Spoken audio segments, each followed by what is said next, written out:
વધુ સમાચારમાં વાત કરીએ તો વિવિધ માંગણીઓને લઈને બનાસકાંઠાની 1000 જેટલી આશા વર્કરોએ રેલી અને સૂત્રોચ્ચાર સાથે પાલનપુર કલેક્ટર કચેરી ખાતે પહોંચ્યા હતા.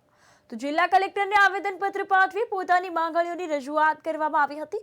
જો આગામી સમયમાં આશા વર્કરો માંગણીઓ નહીં સ્વીકારવામાં આવે તો હડતાલની ચીમકી પણ ઉચ્ચારી હતી.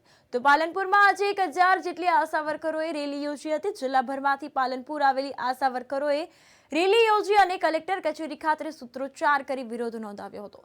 આશા વર્કરોનું કહેવું છે કે અમારી વિવિધ માંગણીઓ સરકાર પૂરી કરતી નથી. પગારમાં વધારો અથવા 50 ટોપઅપ સરકારે ચૂકવ્યો નથી, ત્યારે એપ્રિલ 2023 થી આજ સુધી 9 માસનો પગાર વધારો મળ્યો નથી.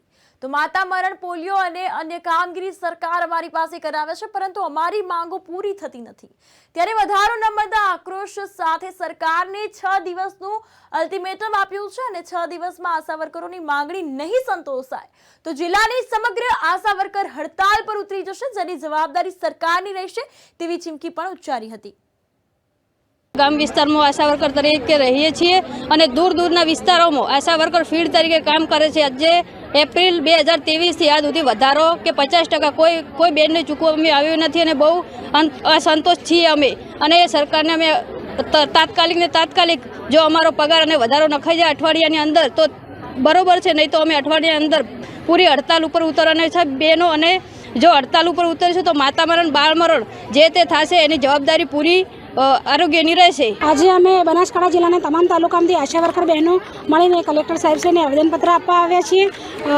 એપ્રિલ 2023 તે અત્યાર સુધી 9 મહિના સુધીનો જો 50% ટોપઅપ વધારો બહેનોને મળ્યો નથી. 2500નો વધારો વાવ તાલુકાની અંદર એપ્રિલથી અત્યાર સુધી મળ્યો નથી.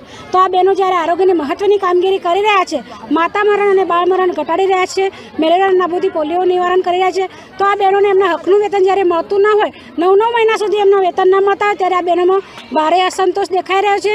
જો બહેનોને ટૂંક સમયમાં વેતન એમનું નહીં મળે તો એ લોકો કામગીરીથી અળગા થઈને હડતાલ કરશે અને એ હડતાલ દરમિયાન માતા મરણ, બાળ મરણ અથવા બીજી કોઈ પણ આરોગ્યની આપત્તિજનક ઊભી થશે તો એ સંપૂર્ણ જવાબદારી જે તે વહીવટી અધિકારી સાહેબશ્રીની રહેશે.